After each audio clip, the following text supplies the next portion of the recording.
नमस्कार दोस्तों, स्वागत है आपका हसल अनफोल्डेड में, जहां हम आपको सुनाते हैं असली जिंदगी से जुड़ी प्रेरणादायक कहानियां, जो न सिर्फ आपको जोश से भर देंगी, बल्कि सोचने का नजरिया भी बदल देंगी। अगर आप जिंदगी में कुछ बड़ा करना चाहते हैं, तो ये चैनल आपके लिए है। आज की कहानी है एक ऐसे लड़के की जो झाड़ू लगाने वाली माँ का बेटा है, लेकिन अपनी मेहनत और सोच की ताकत से उसने दुनिया को दिखा दिया कि हालात कितने भी मुश्किल क्यों ना हो, अगर सोच बदल जाए तो किस्मत भी बदल सकती है। तो चलिए शुरू करते हैं आज की कहानी। कानपुर की तंग गलियों में एक लड़का रोज तड़के 4 बजे उठता, अपनी मां के साथ नगर निगम के वाहन में बैठता और गलियों की सफाई करने में उसकी मदद करता। उस लड़के का नाम था आर्यन। उसकी मां सरस्वती देवी शहर की सफाई कर्मचारी थी। आर्यन जानता था कि उसकी जिंदगी शुरू से आसान नहीं रही है, पर उसके अंदर कुछ था जो उसे दूसरों से अलग बनाता था, सोचने का तरीका। आर्यन स्कूल जाता था, लेकिन वहां उसे अक्सर नीचा दिखाया जाता। झाड़ू वाले का बेटा क्या करेगा, ये शब्द उसके कानों में गूंजते रहते। शिक्षक भी उसे ज्यादा उम्मीदों से नहीं देखते थे, लेकिन आर्यन के भीतर एक आग जल रही थी। वो जानता था कि गरीबी उसकी पहचान नहीं, बल्कि उसकी परीक्षा है। एक दिन स्कूल में विज्ञान प्रदर्शनी की घोषणा हुई। सभी छात्र उत्साहित थे, पर आर्यन चुपचाप बैठा रहा। उसके पास न संसाधन थे, न ही मदद, लेकिन उसकी एक किताब में लिखी एक लाइन ने उसकी सोच बदल दी।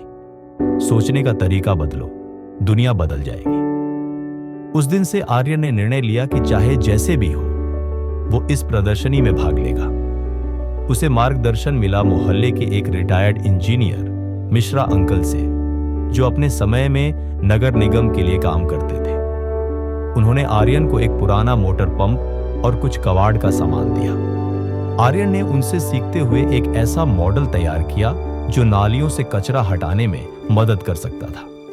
प्रदर्शनी के दिन आर्यन का प्रोजेक्ट सबसे अलग था। बाकी बच्चे महंगे चार्ट और मॉडल लेकर आए थे, जबकि आर्यन का मॉडल साधारण था लेकिन उपयोगी। कई लोगों ने उसे नजरअंदाज किया, लेकिन एक जज, जो एक स्टार्टअप इन्वेस्टर थे, उसकी सोच से प्रभावित हुए। कई छात्रों ने उसका मजाक उड़ाया, कहा यह झाड़ू वाले का बेटा इंजीनियर बनेगा। लेकिन मिश्रा अंकल और उसकी मां ने उसे लगातार प्रेरित किया। आर्यन ने हार नहीं मानी। एक दिन स्कूल में प्रतियोगिता के दौरान उसका मॉडल खराब हो गया। बिजली का कनेक्शन टूट गया और मोटर काम नहीं कर रही थी, लेकिन आर्यन ने घबराने की बजाय वहीं एक जुगाड़ डेच बनाया और मॉडल को फिर से चला दिया। लोगों ने देखा कि यह लड़का हार मानना जानता ही नहीं। फाइनल राउंड में आर्यन को एक इंटरव्यू के लिए बुलाया गया, जहां उसे बताया गया कि उसके आइडिया को एक सरकारी योजना के तहत फंड किया जाएगा। आर्यन की आंखों में आंसू आ गए। यह उसके संघर्षों का फल था। उसका प्रोजेक्ट न केवल प्रदर्शनी में अव्वल आया, बल्कि उसे एक राष्ट्रीय विज्ञान प्रतियोगिता में हिस्सा लेने का मौका मिला। उसे स्कॉलरशिप भी मिली और उसका नाम स्थानीय अखबारों में छप गया। आर्यन अब भी हर सुबह उठता, लेकिन अब वो सफाई करने नहीं, मोहल्ले के बच्चों को पढ़ाने जाता। उसने अपनी मां की नौकरी छुड़वा दी और कहा, अब तुम्हें आराम करने का हक है। अब वही स्कूल जहां उसे नीचा दिखाया जाता था, उसे गेस्ट स्पीकर के रूप में बुलाता है। शिक्षक भी गर्व से कहते हैं, ये हमारा छात्र है। आर्यन ने न केवल अपनी सोच बदली, बल्कि समाज की सोच को भी चुनौती दी। आर्यन ने एक एनजीओ शुरू किया, नई सोच, जो झुग्गी बस्तियों के बच्चों को टेक्नोलॉजी और विज्ञान की शिक्षा देता है। उसका सपना है हर बच्चा यह समझे कि उसकी सोच ही उसकी असली ताकत है। इस कहानी से हमने ये सीखने को मिला है कि जब हम हालात को नहीं बदल सकते, तो हमें उन्हें देखने का नजरिया बदलना चाहिए। सोच की शक्ति से नकारात्मकता भी अवसर बन जाती है।